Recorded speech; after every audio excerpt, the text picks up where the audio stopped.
AFA Today edition for today, the Wednesday edition. Kevin McCullough, glad to be with you on AFR.net online, on the AFR Talk Radio Network, and of course with you here on the AFA Today program, like we are every single day. Thank you for being here.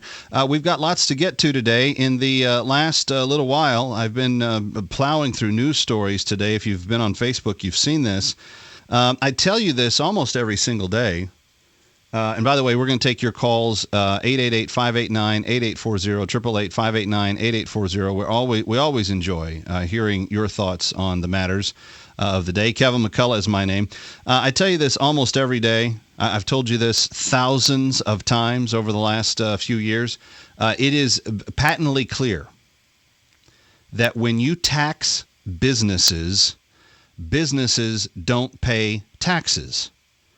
I've said this, I don't know, until I'm blue in the face, I'm still saying it. But today, there is additional proof that doesn't happen. Businesses don't pay taxes. They never have. They can't. They're not designed to. And it's really odd that this should come up today because the president is making this big case to improve the minimum wage. And that's another story I'm going to get to in a second. But he's making this case, and his response to small businesses, when they were asked about the problems that will be created for the business owners if they decide to mandate a new minimum wage at a higher rate than what it is now, the businesses are saying, Mr. President, this is in essence like a tax. How are we supposed to cover this? What are we supposed to do? And his response is, cut back on your expenses. Oh, okay. Cut back on my expenses. Like it's just that easy. I'm not already spending, to the margin of what my production costs and my people costs and everything. I'll just buy half the wood I need to make the table than I did last time. And people just have to get used to having smaller tables. That's the way it works? Really? That's kind of the president's thought on this. Anyway, we've got that story we could talk about. I'm not going to probably focus on that the majority of the time because there's a couple of other things that I think are equally important. My friend Janet, negative, sad, sourpuss Janet that always defends our commander-in-chief on the Facebook page. And she never has the courage to call the show, but she always goes on the Facebook page and just starts railing against what we talk about here. She said a number of weeks ago to me in a conversation that everything that I had said about the potential increase in the minimum wage was a bunch of bunk. She said, "Don't you know that that's just antiquated thinking? There's nothing accurate about any of that." Well, in another headline today, the CBO, the Congressional Budget Office that's nonpartisan, all they do is they sit there and they evaluate the cost of each piece of legislation that goes forward and what it will cost the economy. And basically, it's an analysis of what will happen to the actual economy if or when that piece of legislation is put into place. Well, they've looked at it. And a few weeks ago, when the president, right around the State of the Union, was talking about, I'm going to single-handedly raise the minimum wage, even though I don't have the power in Congress to. I don't have the power to do it. Congress is the one that has the power to. But I'm going to do it because I'm going to use executive orders, and I'm all that and more than I ever thought I would be. Because let me be clear, I am the one. Well, he tried to. $10.10 is what he's pushing off on all the public sector jobs that have any type of connection to the federal government. But he still can't control the private sector. And that makes him mad because he wishes he could be top czar, king, dictator, tyrant of the universe and say to the private sector, you will do as I say too. Ah! But the private markets sit there and go, you don't get it, do you? You work for us, chump. You're our employee. We hire you. You don't tell us. We tell you. You don't take someone that's working in the stock room and he comes into the CEO's office and goes, hey, I'm going to tell you what you should do. Now, if you got a really, really, really, really, really super patient CEO, they might listen for, I don't know, 60 seconds. But eventually, the CEO is going to say, sorry, sir, we can find any number of people that can do the job as good as you're doing, and we probably just going to try someone else next time.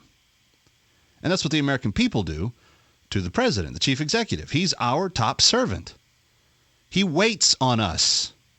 He does our bidding. We employ him. He is our subject. We are not his. Okay? Important to remember all that. Anyway, so he wants to raise the minimum wage $10.10 and be done with it. American people say, that's good.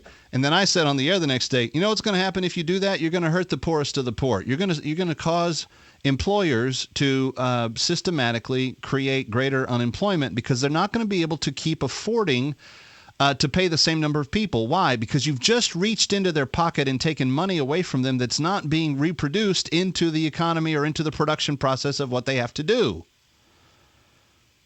If it costs you X amount of dollars to buy the wood for your table, and it costs you X amount of dollars for the labor to make the table, and it costs X amount of dollars to get that table to market, and it costs X amount of dollars to put that table through a marketing campaign and get it advertised, and it costs X amount of dollars to distribute that table, and X amount of dollars to deliver that table, those are all costs. When someone who has no vested interest in the process comes in and goes, oh, well, you're not spending enough there, so bam, how about 30% more in that area? As a small business owner, I can tell you, we business owners go, okay, well, if we're required to do that, where will I cut 30% somewhere else? So that's what we're up against. Well, Janet, my dear friend and sparring partner on Facebook, she writes, Kev, you have no proof. All you're talking about is your, colloquial understanding of economic theory. And my husband and I are a small business partner, and we've had businesses, and we raised minimum wage, and we didn't, we've never seen any problem with it or anything. By the way, I was wondering why the president was being so cheap, right? I mean, I run a media company. I have about 35 employees. I don't pay any of them $10.10 an hour. The lowest paid people we have on our payroll, I pay a good 50% more than that. And that's just the weekend part-timers. We value our employees. We go after highly skilled, highly equipped people, and then we compensate them according to what the marketplace says their value is worth. Why? Because we don't want to lose them. So, Janet and all the other naysayers about the minimum wage, I have some bad news for you today. The Congressional Budget Office today announcing that at minimum, a mandated increase in the minimum wage to $10 will create this, get this, 500,000 to 1 million more job losses. Minimum. So if you think that our nation can withstand another 1 million job losses, then go ahead. Advocate for the mandated minimum wage all you want to. But let it be clear and let it be understood. Kevin was right about the minimum wage. Not the egghead theorists that work in economic schools that go, well, it's really just a matter of debate.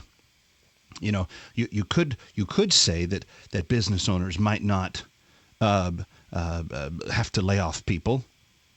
Yeah, if you spent 30% less in the cost of your materials, or if you spent 30% less in other fixed costs that you have. But labor, production, supplies, delivery, it's all you gotta account for all of it. And you can't just randomly increase one category of expenditures by 30% and come out going, oh yeah, there's not going to be any impact felt from that. And now the Congressional Budget Office, the bipartisan, nonpartisan Congressional Budget Office, Janet, agrees with me, not those egghead theorists that are at the economic schools who probably have never run businesses for themselves. But I don't want to talk about that either. Here's what I want to talk about today. 888-589-8840. And this is important because I know and appreciate Kirsten Powers at Fox News. I know and appreciate Andy Stanley at North Point Ministries in Atlanta. And I know and appreciate Eric Erickson of Red State. Through Eric Erickson's Red State blog this morning, I was alerted to the fact that Kirsten Powers was on a single woman rampage against the bill that we talked about on this broadcast on Monday. The Kansas bill, and I just made mention of it in passing, but I did mention it, wrote about it, etc. There's a bill in Kansas that the House had put forward there that was voted, I think it was 76-29 or something overwhelming like that, where the folks at the legislature said, hey, we understand that people of religious conviction and conscience are really under attack if they provide any kind of goods and services to the public. Because what's going on in places like Oregon and Wisconsin and New Mexico and in New Jersey and some other places is this. You have people that are providing services, but then someone who walks in announcing, this is the kind of sex I want to have. Then they go, well, we're not, our faith says that's immoral. Well, I want to have a celebration of it. I want to have a public ceremony that celebrates the kind of sex I want to have. And the business owner's like, well, if I do your cake or if I take your wedding photos, that means I'm gonna have to be in the midst of your sin. I'm gonna participate in it with you. That violates my conscience. I can't do that. Well, today, Kirsten Powers and oddly enough, Andy Stanley, son of Dr. Charles Stanley, are on the offensive against the people of religious conviction. And I don't understand this. And both claim to be born-again Christians. Andy is obviously a well-received pastor, very respected pastor in the Atlanta area. Second largest church in America, I think. But we've got to talk about what they're actually saying, because I genuinely believe that they are both tremendously missing the point here. Kirsten Powers did an assignment for USA Today where she walked through this whole piece of legislation in Kansas, and she said the legislature wants to protect businesses who don't want to do business for gay weddings. And so she said, this does not represent the mind or heart or message of God. And then she got Andy Stanley and one other pastor who I was not as familiar with, Adam Hamilton, to both come on the record and say, oh, yeah, Jesus would have baked the cake for the gay couple. Jesus would have taken the photographs for the gay couple. Jesus would have said, yeah, I'm going to be right in the midst of that, and I'm going to do that service for them right in the middle of it. And she got these two, pastors of these large churches to say that in kind of rough terms. And in the process of making that her articulated viewpoint, and these two pastors with the quotes she has on the record from them mirroring that, I think that she has once again fallen into a trap that is extremely dangerous. The title of her column is Jim Crow Laws for Gays and Lesbians. She's not thinking straight. And I like Kirsten Powers because of all the Democrats that I know, and I run into her in the hallways at Fox and at CPAC and some other places a lot. Of all the Democrats that I know, she's by far the most devoutly pro-life one of all of them. But she's dead wrong on this. I'll explain why when we come back, but we'll also take your calls. 888-589-8840, 888-589-8840. If you want to jump on the Facebook page, afatoday.com. This is AFA Today, the original broadcast of the American Family Association Radio Network on AFR Talk, and we're going to come right back on special assignment, special location today, and our thanks to the Salem Communications corporate headquarters for hosting this. Kevin McCullough, glad to be with you. Coming right back on AFA Today. Don't go away.